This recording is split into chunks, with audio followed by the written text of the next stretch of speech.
చేసిన కర్మకి ఫలితం ఉంటుంది. ఎప్పుడో తెలియక చేసావు కానీ ఫలితం ఉంటుంది.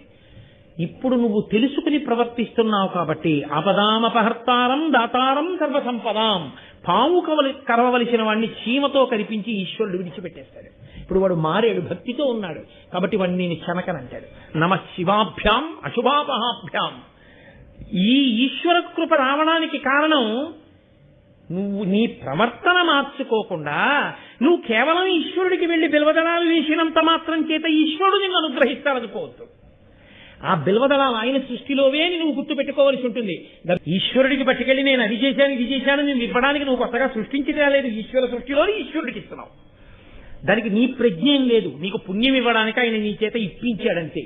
పుణ్యం కట్టబెట్టడానికి కావలసిన పరికరాన్ని నువ్వే అందించి నా చేత చేయించి నాకు పుణ్యం కట్టబెట్టావు.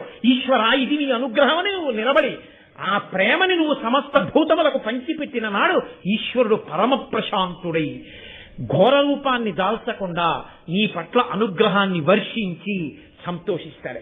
అందుకే బలాన్ని ఎలా ఉపయోగించాలో అలా ఉపయోగించాలి. ఈశ్వరుడు ఇచ్చాడు కదా అని నీ ఇష్టం వచ్చినట్టు నువ్వు ప్రవర్తిస్తే ఈశ్వరుడు కూడా కారణం లేని ఆపదనిస్తాడు. తగినంత కారణం లేకుండా నీ బలాన్ని ఉపయోగించి ప్రాణులను చెనకావు కనుక అప్పుడు కారణం తెలియదు. జనమే జయ ఎందుకు వచ్చింది ఈ ఆపదాని గుండెలు బాదుకుంటావు.